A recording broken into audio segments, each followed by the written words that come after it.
que la noción de un plano trascendente, llámalo Dios, eternidad, lo que sea, no era un adorno cultural, era el cimiento, el fundamento sobre el que se levantaron la mayoría de las civilizaciones durante, casi toda la historia. El cimiento mismo, dices. Sí, y lo fascinante aquí es cómo esta perspectiva pues le da la vuelta a muchas ideas actuales sobre el progreso. Solemos verlo como algo lineal, ¿no? Y fundamentalmente secular. La religión como algo privado o incluso un obstáculo ya superado. Claro, la narrativa habitual. Exacto. Y esto nos invita a replantearnos esa narrativa que nos contamos sobre nosotros mismos. Es un desafío interesante. Totalmente.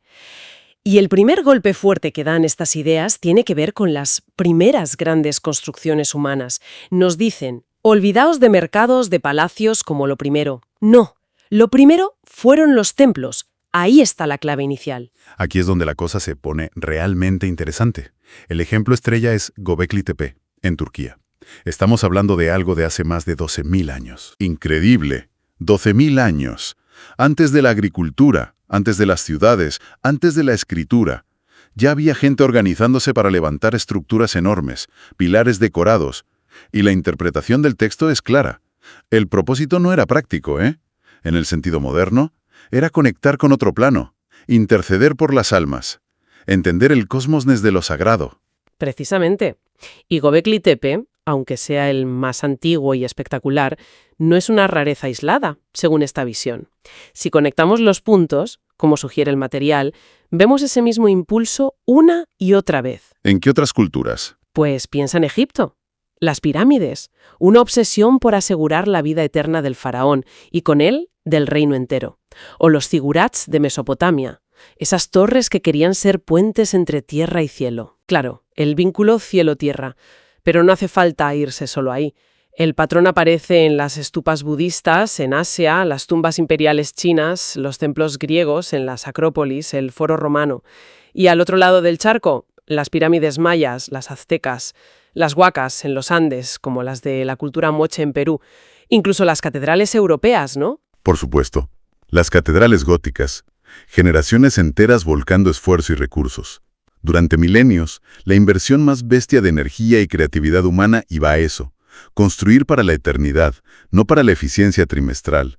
El eje, como dicen las fuentes, era trascender la muerte, no solo acumular cosas que se estropean. Es que visto así, te cambia la perspectiva. Si ese fue el motor principal tanto tiempo, ¿qué pasa con la ciencia? Porque la historia que nos cuentan suele ser la de la razón liberándose de la fe, de la superstición. Ajá. El relato del conflicto inevitable. Pero aquí viene otra idea chocante del texto. La revolución científica no nació necesariamente contra la fe. Para muchos de sus figuras clave fue una forma de entender la obra de Dios. Así es. Y el texto da nombres. Copérnico, por ejemplo, el que nos movió del centro del universo, era canónigo. Su modelo heliocéntrico no buscaba desafiar a Dios, sino encontrar la verdadera armonía divina en el cosmos. Creía que era más elegante, más perfecto así. O sea, buscaba una belleza divina en las matemáticas. Exacto. Johannes Kepler, el de las órbitas planetarias, hablaba de sus leyes como la geometría de Dios. Se veía casi como un sacerdote descifrando el lenguaje divino. Tela. Y Galileo, que tuvo sus más y sus menos con la Iglesia. Pues incluso Galileo, a pesar de todo, dijo aquello de que la naturaleza es el libro escrito por Dios en lenguaje matemático. Veía orden divino en las ecuaciones. Y Descartes, el padre del racionalismo. Espera. Descartes también. Siempre lo vemos como el de la duda, la razón pura, por encima de todo. Pues sí. Para él, la garantía última de que podíamos confiar en nuestra razón, en nuestras ideas claras y distintas, era que existía un Dios bueno que no nos engañaba fundamentalmente. Sin ese Dios garante, su sistema se tambaleaba. Vaya, no lo había visto así. Y luego está Newton, la figura cumbre, ¿no? Física clásica. Pues resulta que dedicó más tiempo y páginas a escribir sobre teología y alquimia que sobre física o matemáticas. ¿Más que a la física? ¿En serio? Sí. Estaba convencido de que al descubrir las leyes de la gravedad, del movimiento, estaba revelando el diseño inteligente del Creador. Era como leer la mente de Dios. Alucinante, eso sí que no te lo cuentan en clase. Y hasta Francis Bacon, el gran impulsor del método experimental, lo veía como una forma de cumplir el mandato divino de conocer y cuidar la creación. Así que la conclusión que sacas de estas fuentes es fuerte. El pensamiento científico moderno, en sus inicios, no solo no era ateo, sino que a menudo estaba profundamente motivado por una visión religiosa. Buscaban entender las reglas, sí, pero creían que había alguien que las había escrito. Eso sí que rompe esquemas, desde luego. Que Newton escribiera más de teología y esta conexión entre investigar y buscar algo más profundo se acaba con la ciencia clásica. ¿O sigue? Pues parece que no se corta ahí de raíz. El material sugiere que incluso en el siglo XX, con la física cuántica y sus locuras que desafían el sentido común, algunos de sus pioneros también tuvieron intuiciones que iban más allá de lo puramente material. Ya no el Dios personal de Newton, quizás. Quizás no de la misma manera, no tan directamente teológico, pero sí un sentido de misterio, de orden oculto o de una conexión profunda en la realidad. ¿Te refieres a gente como Einstein, por ejemplo? Sí, por ejemplo, Max Planck, el que empezó todo esto de la cuántica, siempre defendió que ciencia y fe eran compatibles. Einstein hablaba del Dios de Spinoza. Y ojo, hay que aclarar esto. Sí, porque suena un poco abstracto. Claro, no se refería a un Dios personal que interviene y hace milagros. Se refería más bien a la armonía racional, a la inteligencia impersonal, que él veía impresa en las leyes del universo, como una divinidad presente en la propia naturaleza ordenada. Ah, vale. Como la estructura matemática del cosmos. Exacto. Otros, como Schrödinger, muy influido por filosofías orientales, llegó a especular sobre la unidad fundamental de la conciencia. Heisenberg reflexionó sobre si detrás de la estructura matemática de la física no habría un orden central espiritual.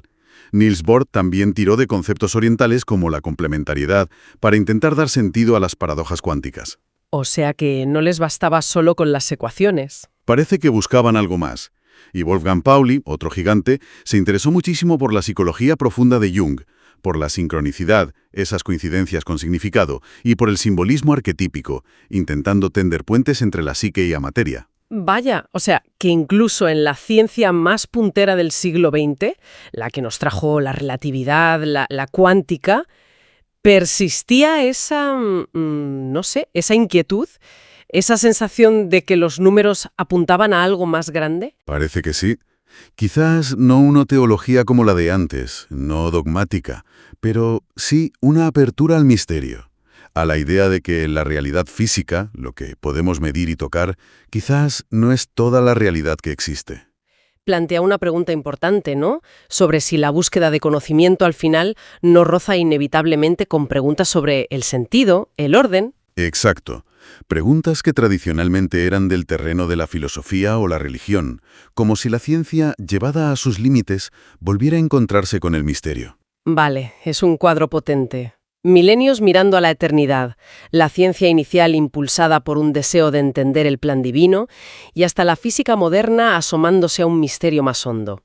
Pero el texto dice que en algún momento, no hace tanto, dimos un volantazo. Sí, describe un cambio radical. En los últimos 2 siglos y medio, más o menos, desde mediados del 18 por ahí. ¿Y en qué consiste ese cambio? Pues habla de un cambio de eje fundamental. La tesis es que, poco a poco, pero sin pausa, hemos ido cambiando esa búsqueda de la eternidad por la búsqueda del crecimiento en el mercado. Lo sagrado, lo que no tiene precio, ha sido arrinconado por lo útil, lo que se puede contar y vender. El misterio por la estadística, dices. Algo así. El misterio profundo del universo sustituido por la estadística, la gestión de riesgos. El texto usa metáforas muy directas, quizás hasta provocadoras. A ver, ¿cómo cuáles? Dice que el dinero funciona ahora como el dios al que todos rinden culto. La economía se ha convertido en la nueva teología, con sus dogmas incuestionables. Y el crecimiento económico perpetuo es la promesa del paraíso. Pero aquí en la tierra. Ostras, o sea, cambiamos las catedrales por las sedes de los bancos y la fe en Dios por la fe en el IBEX 35. Suena, un poco bestia, ¿no? Es una crítica fuerte, sin duda. Se fija mucho en el simbolismo. Compara las pirámides, hechas para durar milenios, apuntando a lo eterno, con nuestros rascacielos modernos, símbolos de poder financiero, sí, pero diseñados casi con fecha de caducidad, efímeros. Hombre, visto así. Y señala una paradoja que según el texto es dolorosa. Nos creemos la cumbre de la inteligencia porque dominamos la técnica, los números, los algoritmos, pero desde esta perspectiva podríamos haber caído en la mayor necedad de nuestra historia. ¿Necedad? ¿En qué sentido? Por perder esa conexión con lo trascendente. Exactamente. La pregunta que flota es, ¿De qué sirve ser unos genios en el cómo funcionan las cosas si hemos olvidado el por qué existen o el para qué existimos nosotros? ¿De qué sirve acumular poder sobre la materia si renunciamos a buscar un sentido que vaya más allá de nuestra muerte? Claro, es una pregunta de fondo. Y la advertencia que se lee entre líneas es seria. No habla de un apocalipsis zombie, sino de una posible pérdida de rumbo, de vitalidad espiritual. Dice que una civilización que adora lo efímero, lo que muere y desaparece, podría estar pudriendo sus propias raíces a largo plazo. El juicio, sugiere, no vendría de fuera sino de la propia historia, que quizás nos recuerde como los más sabios en máquinas y los más ignorantes en espíritu. Es una llamada de atención potente sobre la sustentabilidad espiritual. Algo así. Sobre si un mundo basado solo en lo material y lo inmediato puede sostenerse a sí mismo en lo más profundo. ¿Y esta visión trascendente que parece haber estado tan presente solo inspiró pirámides y a los primeros científicos? ¿O tuvo también impacto en cómo nos organizamos, en ideas como los derechos humanos o la democracia? Según el argumento de las fuentes, sí, también tuvo un papel clave ahí. La idea es que muchos conceptos que hoy damos por hechos, la dignidad humana, la igualdad, el Estado de Derecho, no salieron de la nada, de un cálculo racional puro. A menudo se nutrieron de una visión que iba más allá de lo puramente humano. Por ejemplo, Pues mencionan a Francisco de Vitoria, en el siglo XVI, defendiendo la dignidad de los indígenas americanos, basándose en una ley natural universal, que para él tenía raíz divina, o Bartolomé de las Casas. Su lucha contra la esclavitud venía de una convicción cristiana profunda en la igualdad de todos ante Dios. figuras históricas con una base ética muy clara, desde luego. Y más tarde, Hugo Grocio, uno de los padres del derecho internacional, basaba las normas universales entre naciones en un orden natural querido por Dios. John Locke, tan importante para el liberalismo, sus derechos naturales inalienables, vida, libertad, propiedad, eran dones divinos anteriores a cualquier gobierno. Incluso Locke, que asociamos tanto a la razón y el contrato social. Sí, e incluso ilustrados como Montesquieu o Rousseau, aunque más secularizados, a menudo pensaban que la ley justa o la voluntad general debían reflejar un orden racional o moral superior, no la simple arbitrariedad del más fuerte. El punto recurrente en el texto es que para muchos de estos arquitectos del pensamiento moderno, razón y fe, o razón y una creencia en un orden trascendente, no estaban peleadas. Al contrario, parece que se apoyaban. Eso sugiere que esa dimensión trascendente daba un anclaje firme para afirmar valores universales como la dignidad humana. Un anclaje que quizás la pura convención social o el utilitarismo no pueden garantizar con la misma fuerza. Vale, entonces, si juntamos todas las piezas, ¿cuál es el diagnóstico final que se saca de estas fuentes sobre nuestra situación actual? ¿Qué significa haber perdido o arrinconado ese eje perdido? Pues, el núcleo del argumento es una reflexión sobre la posible fragilidad de una civilización que intenta basarse solo en lo material, lo racional, lo contractual, sin ese fundamento trascendente. Y aquí entra de lleno la cuestión de la ética, de la bondad. Un tema delicado, muy delicado. Y el texto, hay que decirlo, es cuidadoso aquí. Reconoce que hay éticas seculares muy valiosas, humanismo, razón, empatía, y también admite, sin paños calientes, los horrores cometidos en nombre de la religión a lo largo de la historia. No es una defensa ciega de la religión institucional, ni mucho menos. Es importante esa matización, sí, para no caer en simplismos. Sin duda. Pero, hecha esa salvedad, el contraargumento que presenta es inquietante. Sostiene que, históricamente, cuando desaparece la referencia a un absoluto, a algo trascendente, el vacío no suele quedarse vacío. ¿Se llena con otra cosa? A menudo sí, se llena con ideologías políticas, sociales, que adquieren un carácter casi religioso, exigen fe ciega, demonijan al que piensa distinto y justifican barbaridades en nombre de una utopía futura aquí en la Tierra. Se alude sin decirlo directamente a los totalitarismos del siglo XX como la prueba más trágica de esto. Claro, las religiones políticas, exacto. Y la pregunta clave que late debajo es, ¿de dónde viene realmente la bondad? ¿Tiene una base sólida real o es solo una convención útil? Y ante esa pregunta, el texto plantea dos caminos, ¿verdad? Correcto. Por un lado, la visión puramente materialista. Si somos solo materia organizada por azar en un universo indiferente, pues valores como la bondad, la dignidad, la justicia son, en el fondo, inventos humanos. Construcciones sociales. Eso es, pueden ser muy útiles, importantísimas para convivir, claro que sí, pero no tendrían una base última, objetiva. Serían, como decía Nietzsche, que citan indirectamente, ficciones útiles. Convenciones que mantenemos mientras nos sirvan. Lo bueno y lo malo serían relativos, dependen del consenso, de la cultura o, al final, del poder. ¿Y la otra visión? La otra visión, la trascendente, que es la que las fuentes parecen reivindicar, dice que no, que la bondad, la compasión, la dignidad de cada persona no son inventos nuestros, son realidades objetivas, inscritas en la trama misma del ser, quizá un reflejo del carácter de un creador o de un orden moral fundamental del universo. O sea, algo real, no solo útil. Exacto.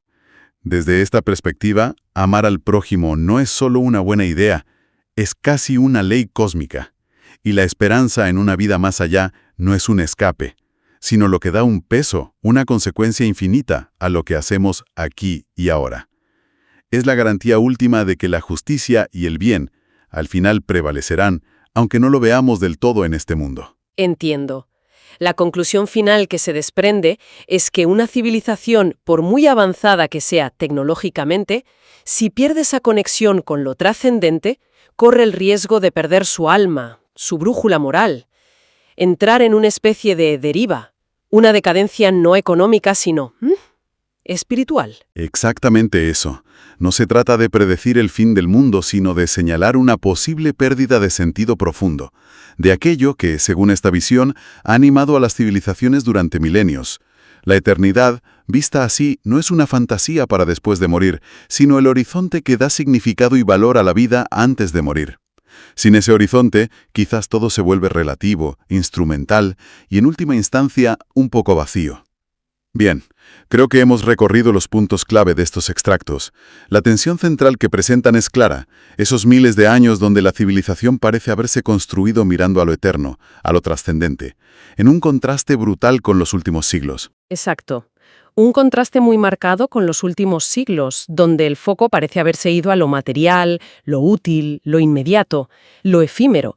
La idea principal que hemos explorado, sacada de estas fuentes, es esa posibilidad provocadora de que hayamos perdido un eje fundamental al dejar de lado esa dimensión que, según esta visión, fue motor no solo de grandes construcciones o búsquedas espirituales, Sino también de la ciencia y la ética. Sorprendente. sino también, y eso es lo sorprendente, de los inicios de la ciencia y de nuestros conceptos de derechos y ética. Y tal vez, para cerrar, podríamos dejar una pregunta en el aire, ¿no? Inspirada en las reflexiones finales del texto. Algo para que la gente que nos escucha siga dándole vueltas. Adelante. Plantea la cuestión de si, en nuestra obsesión, comprensible y legítima, por el progreso material, por la eficiencia, por medirlo todo en números y resultados, no estaremos perdiendo de vista algo mucho más valioso, aunque sea intangible. ¿El qué exactamente? Pues, ¿y si la verdadera medida de la inteligencia de una civilización no está solo en su capacidad para acumular conocimiento técnico y dominar la naturaleza, sino también, y quizás sobre todo, en su capacidad para hacerse las preguntas fundamentales sobre el sentido, para mantener viva esa búsqueda de significado profundo, esa misma búsqueda que parece haber latido en el corazón de tantas culturas a lo largo de la historia? Una pregunta abierta, claro. Totalmente abierta, sin respuestas fáciles, pero que invita a mirar nuestro presente y quizás nuestro futuro con una perspectiva, bueno, un poco más amplia. Una pregunta potente, sin duda, para terminar. Muchísimas gracias por acompañarnos en esta exploración de hoy. Ha sido una conversación que personalmente me deja pensando mucho.